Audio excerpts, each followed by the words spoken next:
El reloj del tablero marcaba las 10:47 de la mañana cuando Clara apagó el motor, sin quitar las manos del volante. Frente a ella, a unos metros, el elegante letrero del hotel El Encino brillaba bajo el sol.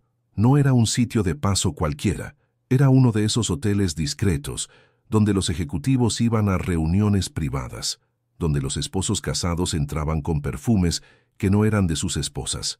Desde su coche, Clara tenía una vista perfecta de la entrada lateral. Ya lo había visto salir antes, 2 veces en la última semana, pero hoy era distinto. Hoy traía puesto su suéter gris favorito, ese que siempre usaba cuando quería parecer confiable. Hoy no llevaba anillo, hoy había dejado la mentira en casa, y la culpa también. Y lo más curioso de todo, hoy había tomado el coche de Clara, el mismo que ella había comprado, registrado y mantenido durante 3 años, el mismo donde transportaba a su madre a sus citas médicas, el mismo donde su esposo, Iván, ahora había llevado a su amante de turno. Clara apenas parpadeó cuando lo vio salir. Él abrió la puerta del copiloto con gesto cortés, como si fuera un caballero, y la joven, cabello largo, vestido rojo, sonrisa descarada, salió riendo de algo que él acababa de decirle. Ella le tocó el pecho al despedirse, y él la besó fugazmente. Luego le dijo algo más, y le hizo una seña con la mano para que lo esperara dentro del coche. Ese coche, su coche. Clara apretó la mandíbula, pero no se movió. No bajó del coche alquilado en el que estaba, solo los observó, como quien ve por última vez a las sombras de un incendio antes de cerrar la puerta, porque esto no era un impulso, era un plan, y estaba a minutos de completarse. Iván se giró para alejarse caminando sin mirar atrás. No la había visto, nunca miró atrás, y eso lo decía todo. Clara sonrió apenas, una sonrisa seca, sin alegría. Lo que él no sabía era que al cerrar esa puerta, también estaba cerrando el capítulo final de nuestra historia. Encendió su teléfono y envió un mensaje. «Ya estoy lista. Está en el asiento del copiloto. No te preocupes. Tiene cara de no entender nada». Luego, sin dudarlo, bajó del coche alquilado y caminó hacia el suyo, mientras la joven en el interior levantaba la cabeza, confundida. Clara golpeó suavemente la ventana. La amante la miró, perpleja. Clara alzó una pequeña bolsa con pertenencias y le indicó que saliera. «Este coche no te pertenece», dijo con calma. «Tampoco a él». La chica balbuceó algo, pero Clara ya no escuchaba. No importaba, porque mientras la joven recogía sus cosas, un hombre en motocicleta ya llegaba con los papeles de transferencia. 20 minutos después, ese coche ya no era suyo, ni mío, y mucho menos de ella. Un año antes, el sonido de los cubiertos, repiqueteando contra la losa de porcelana, llenaba el comedor. Clara Morales, 35 años, acomodaba servilletas blancas con precisión, revisando que cada copa estuviera impecable. No era una anfitriona obsesiva, solo una mujer que creía en los detalles, que creía, o aún quería creer, que el amor también vivía en las cosas pequeñas. «Tu casa siempre parece de revista», le dijo Mariela, su mejor amiga, mientras se servía vino. «Aunque tú tienes más estilo que esas modelos frías». Clara sonrió, pero sus ojos no brillaron. «Gracias. Me gusta que todo esté en orden». Iván Gutiérrez, su esposo desde hacía 8 años, llegó media hora más tarde. Traía una botella de vino tinto caro y la excusa habitual. Una llamada de la oficina. El cliente de Monterrey, ¿recuerdas?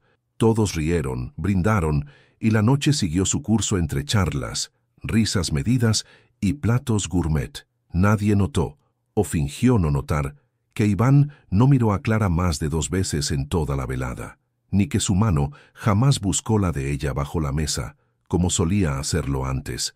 Clara sí lo notó, pero no dijo nada. No todavía.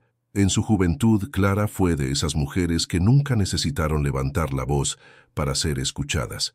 Inteligente, discreta, siempre leal, graduada con honores en ingeniería industrial, había dejado pasar varias oportunidades de ascenso para seguir los sueños de Iván, que fundó una firma de asesoría financiera que pronto se volvió referencia en la ciudad. «Estamos construyendo algo grande, amor. Cuando estemos estables, tú volverás a crecer en tu carrera», le había prometido él, y ella le creyó. Durante años creyó, hasta que un día se dio cuenta de que ya no sabía cuál era su lugar dentro de esa construcción. Las primeras señales llegaron como susurros, pequeños cambios que no parecían importantes por sí solos.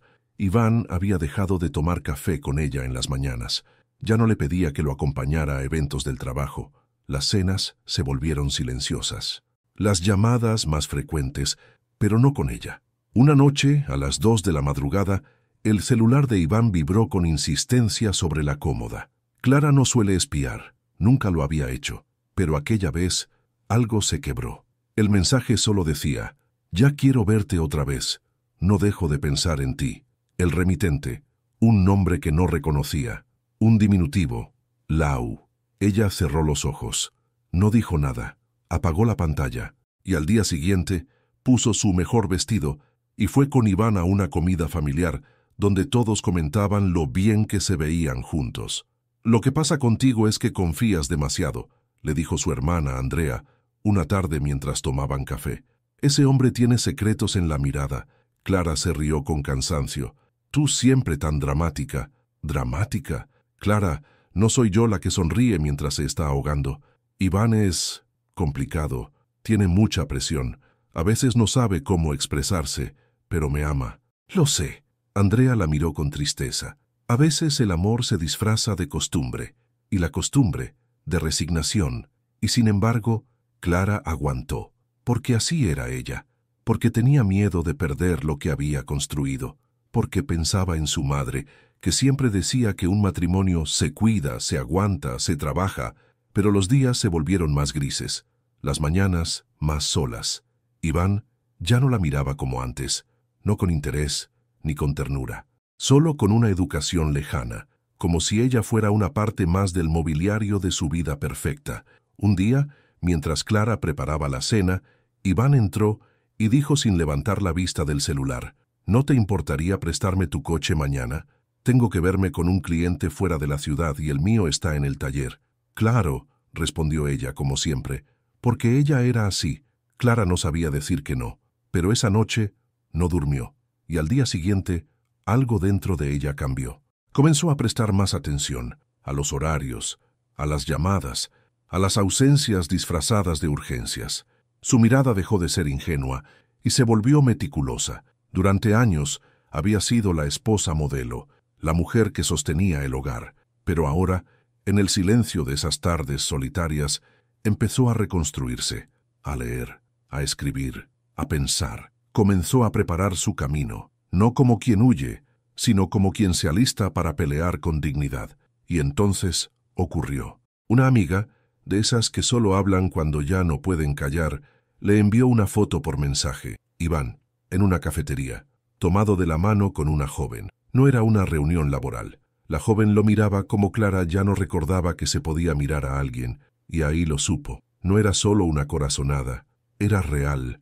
Esa noche, Clara no lloró. Se duchó en silencio, puso la alarma y durmió profundamente.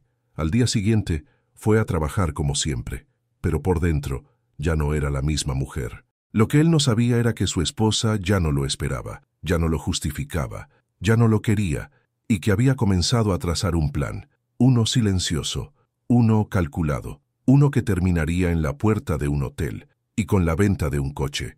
Los primeros indicios eran pequeñas grietas, casi invisibles, si uno no sabía dónde mirar. Clara empezó a verlas todas. Un cargo en la tarjeta por una cena para dos en un restaurante que Iván juraba odiar. Un cobro doble por una botella de vino que jamás llegó a casa. Una camisa que olía a un perfume demasiado dulce, demasiado joven, uno que ella nunca usaba. «No te lo conté, fui con Julián, cerramos un trato importante», decía él, sin levantar la vista del celular. «¿Y el perfume?», preguntó Clara una vez jugando con su copa. Iván se rió, nervioso. «¿Qué perfume?».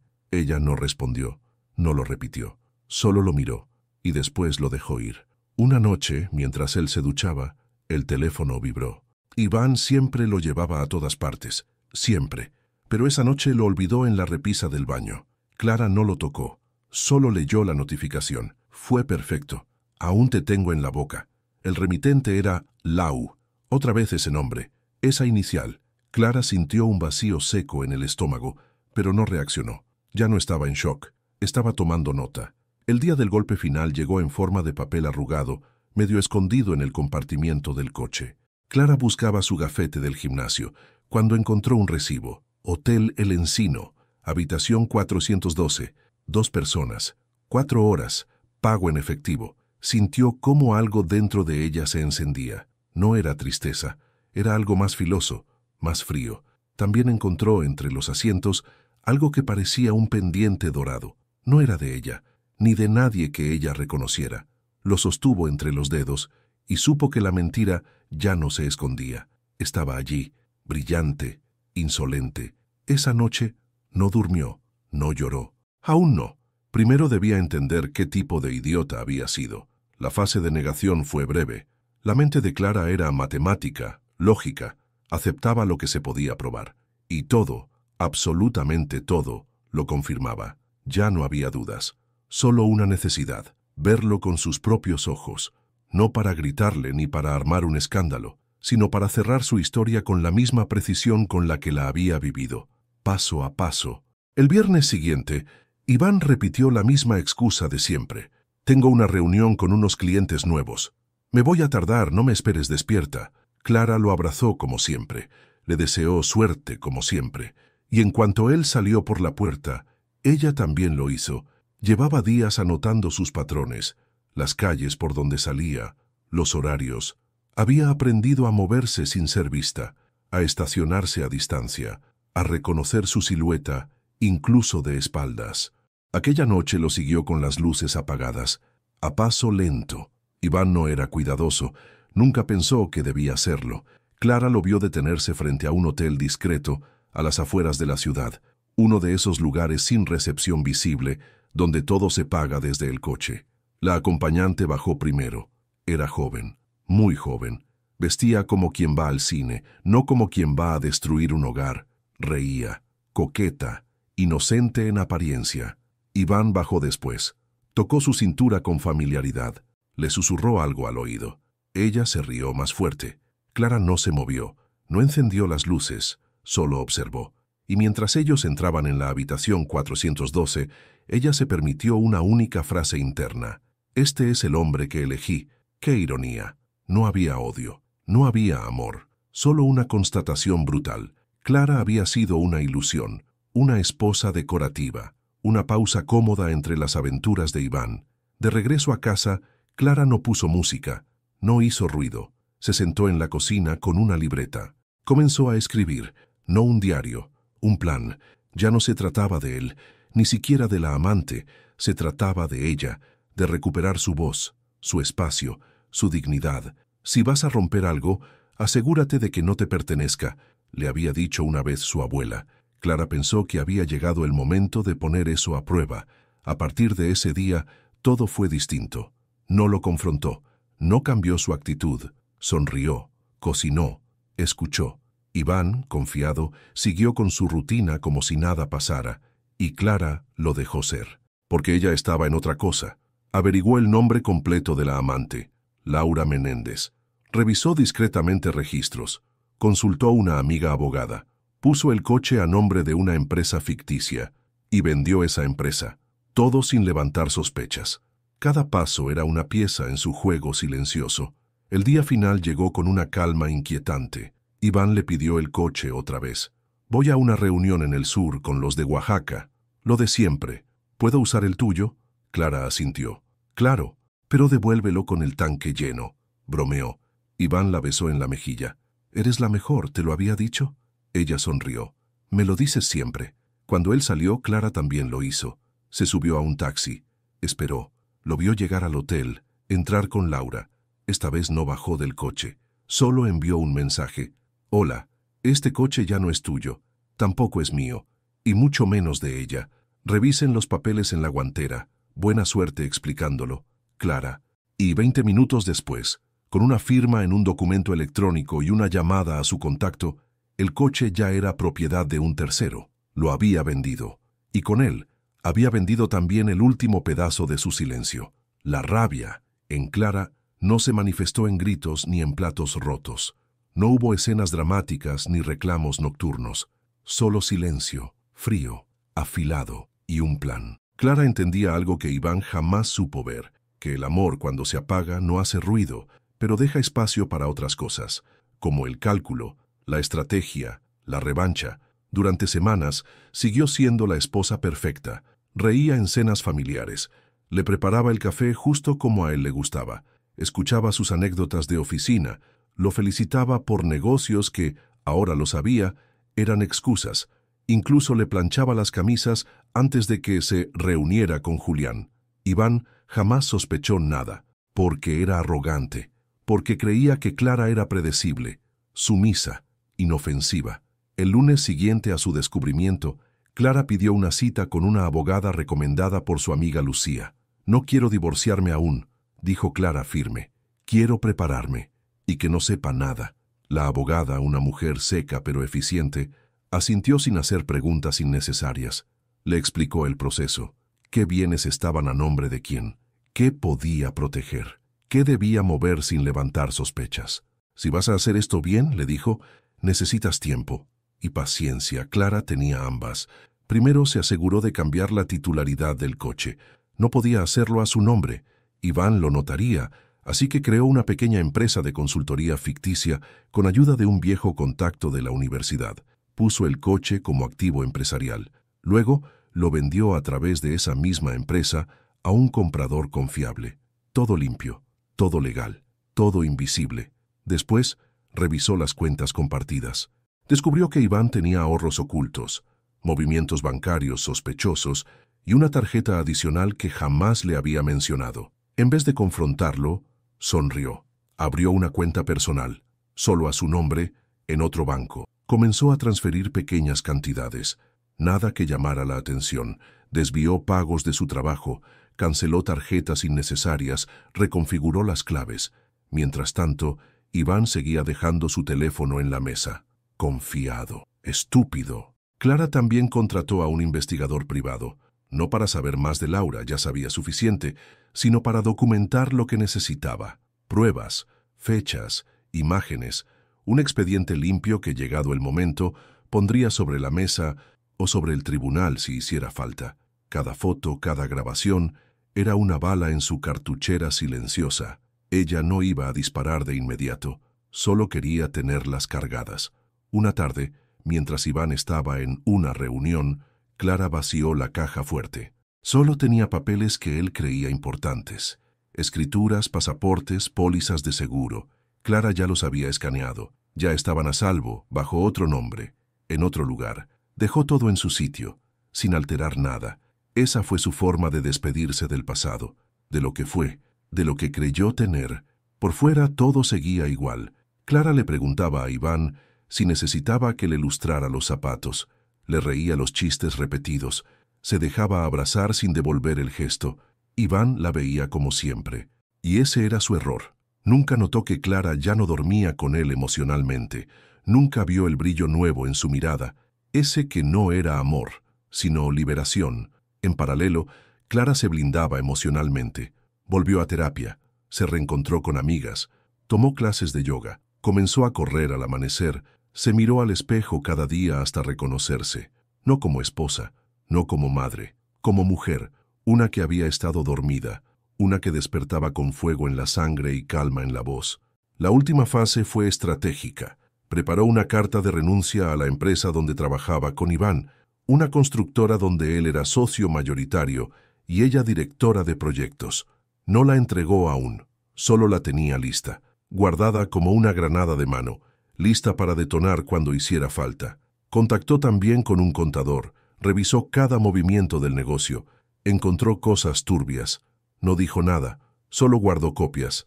Las necesitaría después. Iván, entretanto, estaba encantado con su doble vida. Se creía intocable, creía que engañaba al mundo, y sobre todo a ella. «No sé qué haría sin ti», le dijo una noche, abrazándola por la cintura mientras ella cocinaba. Clara giró el rostro y lo besó. «Afortunadamente no tienes que saberlo», susurró, y volvió a picar cebolla, como si nada. El lector ya lo intuye. El público lo siente en la piel. Algo se avecina. Clara está dejando que él cave su propia tumba, mientras ella le sostiene la pala con una sonrisa. El coche vendido era solo el primer disparo. Lo que venía después sería mucho más elegante. y definitivo. Porque Clara no quería solo venganza, quería justicia, quería libertad, y sobre todo quería que él entendiera, demasiado tarde, con quién se había metido. El reloj del tablero marcaba las 20:42, el mismo reloj que Iván miraba cada noche, apurado por regresar o por escaparse. Clara lo veía desde la esquina del hotel, con las luces apagadas, oculta entre los reflejos de la ciudad. Ahí estaba él, sonriente, con su camisa de lino blanca, tomado de la mano de Laura, la amante, como si estuvieran en una comedia romántica y no en la antesala de un derrumbe. Iván no miraba hacia atrás, nunca lo hacía, y esta vez era su mayor error. Clara lo vio besarla, vio cómo le abría la puerta del coche con esa galantería vacía que un día usó con ella. Laura subió al asiento del copiloto, acomodándose como si tuviera derecho. Iván cerró la puerta con suavidad, sonriendo, y entonces el universo se alineó, porque, sin saberlo, al cerrar esa puerta, también estaba cerrando el capítulo final de su historia con Clara. Esperó 10 minutos, suficiente para que él subiera, para que estuvieran cómodos, para que Laura bajara la guardia.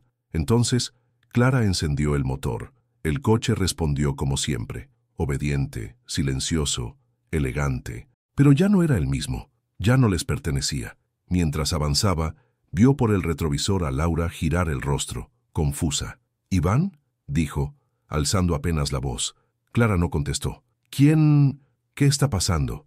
Clara mantuvo la mirada al frente. Conducía con precisión quirúrgica, sin temblor alguno. Dobló en la esquina, luego 2 calles más, y se detuvo frente a un local discreto, con luces tenues y un letrero que decía «Gestiones Vehiculares Mendoza». Un hombre la esperaba en la acera con una carpeta en la mano. Clara bajó la ventanilla. «¿Todo listo?». «Listo. Transferencia digital confirmada. Documentación firmada. El comprador lo recoge en media hora». Clara asintió. Se bajó del coche sin prisa, sin mirar a Laura, que seguía dentro, paralizada. Abrió la puerta del copiloto. «Bájate», le dijo con voz serena. «¿Perdón?». «Bájate, por favor». Laura descendió con torpeza, sosteniendo su bolso contra el pecho como un escudo inútil. Clara le entregó una bolsa de papel Kraft. Dentro estaban sus pertenencias: el celular, una bufanda, un neceser pequeño y un frasco de perfume que Clara reconoció. Ese aroma la había perseguido durante semanas. Laura no dijo nada. No entendía.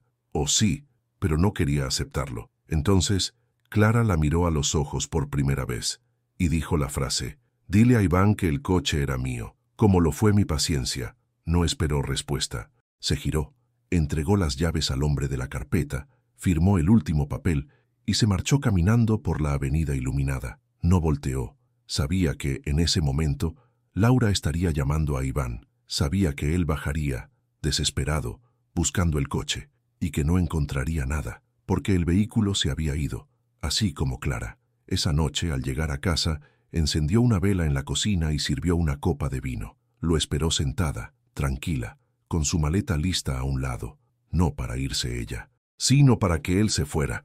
A las 22:08, Iván entró como un torbellino. «¿Dónde está el coche? ¿Dónde está Laura? ¿Qué hiciste?». Clara lo miró sin miedo. Le ofreció una copa.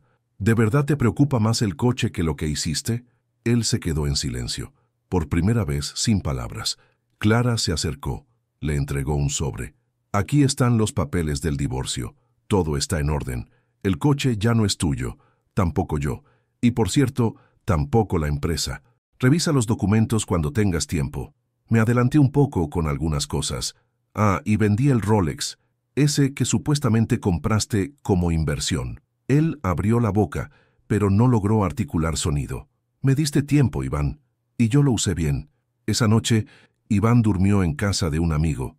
Clara durmió con la paz que no sentía desde años. El coche ya no existía en su vida.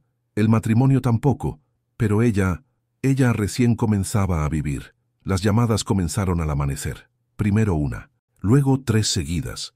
Después mensajes que iban del reclamo furioso a la súplica disfrazada de razón. «¿Qué carajos hiciste? Esto no se va a quedar así. Podemos hablar, Clara. Sé que estás confundida». Clara dejó el celular boca abajo sobre la mesa. No respondió. No necesitaba hacerlo. La mañana era clara, irónicamente clara, como su nuevo apellido, su nueva cuenta bancaria, su nuevo contrato de arrendamiento, como la nueva Clara. El sobre con los papeles del divorcio seguía sobre el escritorio, bien visible, firmado, sellado, listo para ser enviado por mensajería privada al despacho de Iván. Había aprendido que no todas las guerras se ganan con gritos, algunas se ganan con tinta, firmas y estrategia. A las 11 Iván intentó entrar al departamento. La cerradura ya no era la misma. Un portero nuevo lo detuvo en la entrada, sin levantar la voz, con una lista en la mano. «¿Señor Iván Gutiérrez?» «Sí, vine a ver a mi esposa». La señora Clara Morales dejó instrucciones de no permitirle el ingreso. «¿Perdón?» El portero levantó una ceja. «No está autorizado. Puede retirarse o llamar por teléfono si lo desea, aunque me parece que no contestará». Iván se quedó un instante en silencio. Le dolió más el tono educado que cualquier insulto. «Ella no puede hacer esto», murmuró. El portero lo miró sereno. «Señor, ya lo hizo». A la misma hora, Clara estaba en su nuevo departamento. Un piso alto, con ventanales abiertos de par en par. El viento entraba sin pedir permiso. El aire no olía a encierro ni a perfume prestado. Olía a ella, a café recién hecho y libertad. Se acercó al ventanal y observó la ciudad, los autos, las personas, las voces lejanas. Durante años creyó que estaba viva solo porque respiraba, pero ahora entendía que no. Estaba viva porque había elegido su paz por encima del miedo. El teléfono volvió a vibrar. Iván lo miró unos segundos, luego lo apagó. No por odio, sino porque no tenía nada más que decir. Esa tarde Clara bajó a caminar, sin reloj, sin maquillaje, sin el peso de complacer a nadie. Pasó frente a una cafetería y vio a una pareja reír. No sintió celos, sintió alivio, porque ya no era ella quien fingía sonreír en una mesa como esa. En una banca del parque se sentó, abrió su libro, tomó un sorbo de su café. Una niña pasó en bicicleta, un perro corrió detrás. La vida no había cambiado tanto allá afuera, pero adentro de ella todo era nuevo. Días después, recibió un mensaje de Laura. «No sé qué decirte, solo, supongo que lo siento». Clara no respondió. No necesitaba explicaciones de una extraña que creyó que podía reemplazarla sin conocer la historia completa. El cierre no necesitaba testigos. El verdadero triunfo era ese silencio, el de no arrastrarse, el de no buscar venganzas baratas. Ya lo había dicho todo con sus acciones. Una tarde, mientras ordenaba cajas, encontró una vieja fotografía. Ella e Iván en su primer aniversario. Sonreían. La miró con ternura. No por él, por ella, por la mujer que fue, que creyó, que sostuvo todo mientras se desmoronaba por dentro. La besó suavemente antes de guardarla. «Gracias», susurró. «Ya aprendí». Clara Morales no gritó, no expuso, no humilló. Solo se fue, con elegancia, con inteligencia, con la calma de quien ya no necesita demostrar nada. Ese fue su cierre. Y también su renacer. Pasaron los meses. Clara ya no contaba los días, ni las noches, ni los intentos fallidos de Iván por llamarla, escribirle, buscarla a través de conocidos. Todo se fue apagando con el tiempo, como una vela que se consume sola, sin necesidad de viento. Una tarde, mientras revisaba su correo, encontró un mensaje inesperado. Era de Laura. «Solo quería decirte que él también me dejó. No sé si te sirve de algo, pero ahora entiendo». Clara sonrió, no por satisfacción, por certeza, porque todo cae por su propio peso, y hay hombres que no saben sostener ni siquiera sus propias mentiras. No respondió. Ya no necesitaba respuestas, ni disculpas, ni justicia. Había días en que aún pensaba en lo vivido, pero ya no dolía. Era como ver una película que alguna vez la hizo llorar, pero ahora solo le provocaba levantar los hombros y cambiar de canal. Estaba en paz, y eso lo valía todo. Se levantó del sofá, estiró los brazos y abrió el balcón. La ciudad seguía allí, vibrante y caótica, pero dentro de ella el silencio era armonía. Por fin. Antes de entrar de nuevo al departamento, pensó, medio en broma, medio en verdad, a veces, para soltar el pasado, solo necesitas venderlo. Y él venía con GPS, asientos de cuero y una amante en el asiento delantero, y cerró la puerta. Pero esta vez, desde el otro lado,